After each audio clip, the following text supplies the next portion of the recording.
दोस्तों मैं यहाँ एक प्रश्न लेकर आया हूँ। निम्न समीकरण युग्म का हल ज्ञात कीजिए। तो ये जो प्रश्न है 3 विधियों के द्वारा हल किया जा सकता है। पहली है प्रतिस्थापन विधि, यहाँ पे मैं लिख देता हूँ प्रतिस्थापन विधि। दूसरी है विलोपन विधि और तीसरी है ग्राफ विधि।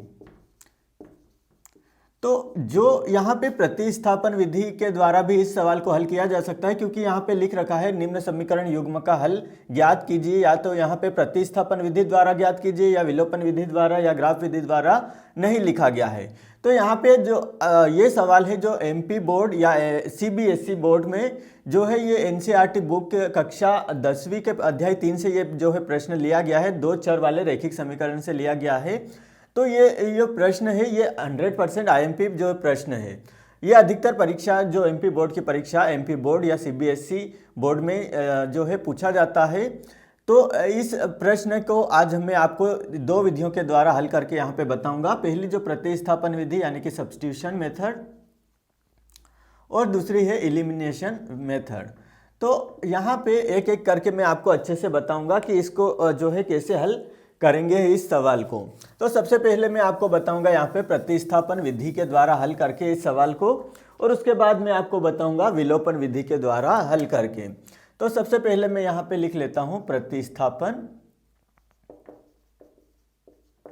विधि, या बोल सकते हैं हम इंग्लिश में सब्स्टिट्यूशन मेथड। अब जो है इसको हल करने के लिए क्या करेंगे हम, सबसे पहले प्रतिस्थापन नाम से ही स्पष्ट है कि एक स्थान से दूसरे स्थान पर जो है स्थापना करना। तो यहाँ पे 2x लिख लेता हूँ, ये समीकरण 1 और 2 है। तो 2x माइनस 3y माइनस का 17 बराबर 0। अब हमको क्या करना है, यहाँ से किसी एक का मान निकालना है, या तो x का मान निकालेंगे या तो y का मान निकालेंगे। तो हम क्या करते हैं, यहाँ पे 2x तो वैसा का वैसा रहने देते हैं, और यहाँ पे जो ये दोनों माइनस की जो है 3y और माइनस का 17 है, इसको बराबर के इधर की साइड ले जाते हैं। तो ये प्लस का 3y हो जाएगा और ये प्लस का 17 हो जाएगा, क्योंकि बराबर के इधर की साइड कोई सी भी संख्या जाती है, अगर वो प्लस की रहती है तो माइनस की हो जाएगी और माइनस की है तो प्लस की हो जाएगी। अब यहाँ पे हम x का मान निकाल लेंगे, तो 3y प्लस 17 बटे ये गुणे में 2 था तो ये बटे में चला गया। अब जो है ये समीकरण नंबर हमारे पास 3 बन गया। अब हम क्या करेंगे, यहाँ पे जो है समीकरण 3 का मान हम 1 या 2 दोनों में रख सकते हैं। हम यहाँ पे जो है समीकरण नंबर 1 को लिया था, यहाँ पे हमने समीकरण नंबर 1 से, समीकरण नंबर 1 से। तो अब हम क्या करेंगे, समीकरण नंबर 1 का मान जो 1 से जो हमने हल किया था, अब हम इस समीकरण 2 में रख देंगे। तो समीकरण 3 का मान समीकरण 2 में रखने पर, तो अब जो है यहाँ पे हम 2 में मान रख देते हैं इसका, तो यहाँ पे हो जाएगा 4 गुणित जो है यहाँ पे कोष्टक में ले लेते हैं x का मान, तो 3y प्लस 17 बटे 2 प्लस y माइनस का 13 बराबर 0। अब जो है यहाँ पे 2 से ये कट जाएगा, यहाँ पे 2 एकम 2, 2 दूनी 4, 2 का गुणा इसमें हो जाएगा तो 2 तियां 6y, और यहाँ पे जो है 2 सती 14 का 4 और 2 एकम 2 और 1 3 34 प्लस y माइनस का 13 बराबर 0। अब जो है 6y और यहाँ पे जो है 1y है, 6y में यहाँ पे 1y जुड़ जाएगा तो ये कितना हो जाएगा दोस्तों, यहाँ पे 7y, और ये यहाँ पे 34 में से 13 घट जाएगा, 34 में से 13 हम घटा देते हैं तो यहाँ पे कितना आएगा दोस्तों, 4 में से 3 गया तो 1 और 3 में से 2 गया तो 3 में से 1 गया तो 2। तो ये हमारे पास आएगा प्लस का 21, क्योंकि बड़ी संख्या 34 है, प्लस की है 34 बराबर 0। अब जो है ये y को हम अकेला यहाँ पे y 7y लिखेंगे, और ये प्लस का 21 इधर जाके माइनस का 21 हो जाएगा। अब जो है y का मान ये निकालेंगे हम माइनस 21 बट्टे 7, क्योंकि जो y के साथ में जो 7 है वो गुणे में था, तो इधर जाके बट्टे में हो जाएगा। तो 7 एकम 7, 7 एकम 14, 7 तियां 21। तो हमारा जो y का मान निकल के आएगा दोस्तों, माइनस का 3 निकल के आ गया हमारे पास। अब जो है y का मान हम समीकरण नंबर 3 में रख लेंगे। हम यहाँ पे जो है y का मान समीकरण नंबर 3 में रखने पर। अब जो है यहाँ पे जो है हम y का मान रख लेंगे समीकरण नंबर 3 में, x बराबर 3y प्लस 17/2। तो y का मान हमारे पास कितना निकल के आया दोस्तों, -3। तो 3 गुणा -3 प्लस 17/2, तो ये हो जाएगा -3 × 9 प्लस 17/2। अब जो है यहाँ पे 17 में से 9 घटेगा तो कितना आएगा दोस्तों, यहाँ पे 8 आ जाएगा, वो भी प्लस का, क्योंकि बड़ी संख्या जो है वो प्लस की है। 2 एकम 2, 2 चौक 8 का हो गया हमारे पास। तो x का मान हमारे पास निकल के आया दोस्तों 4, ये हमारे पास निकल के आया, और y का मान हमारे पास निकल के आया था -3। तो इस प्रकार आप x और y का मान निकाल सकते हैं प्रतिस्थापन विधि के द्वारा। अब जो है हम यहाँ पे अब हल करेंगे जो है विलोपन विधि। तो मैं आपको विलोपन विधि भी साथ में सिखा देता हूँ, क्योंकि आप जो है एग्जाम में कोई सी भी विधि यहाँ पे जो है उपयोग कर सकते हैं। अगर यहाँ पे लिखा गया हो प्रतिस्थापन विलोपन तो वही विधि यूज़ करनी है, लेकिन यहाँ पे कोई भी नहीं लिखा गया है कि इस विधि से जो है उत्तर निकालिए। अब हम यहाँ पे विलोपन विधि के द्वारा हल करेंगे यहाँ पे।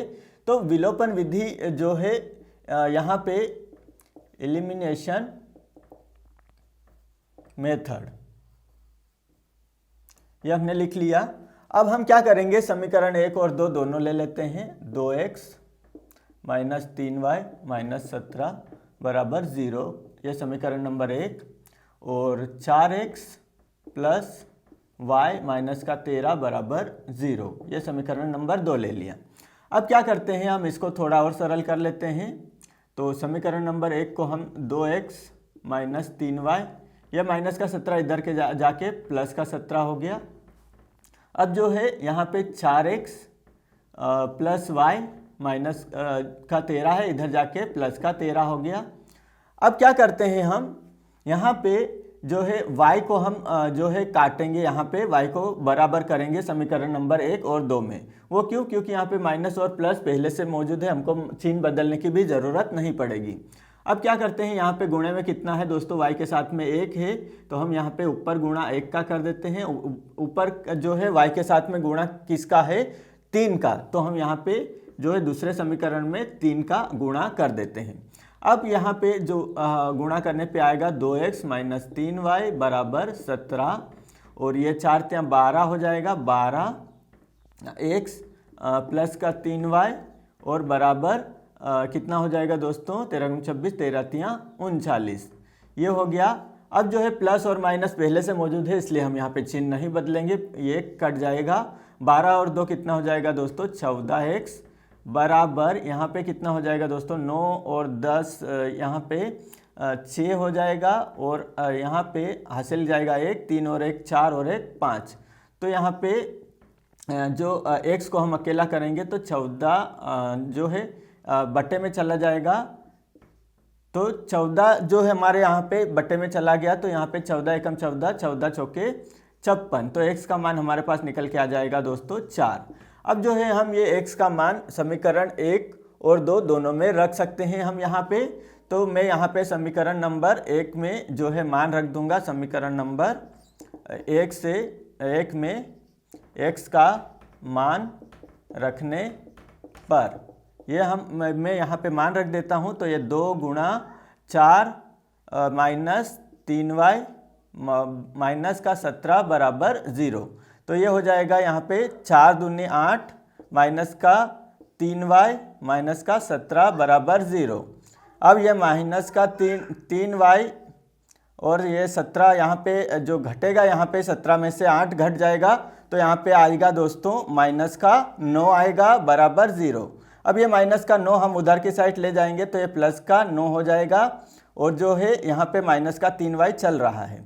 अब क्या करेंगे दोस्तों, यहाँ पे माइनस का 3y हमारे पास है, माइनस का 3y बराबर 9, तो y को जब हम अकेला करेंगे तो 9 बट्टे माइनस का 3 आ जाएगा, तो 3 एकम 3, 3 × 9, तो y का मान हमारे पास निकल के आएगा माइनस का 3।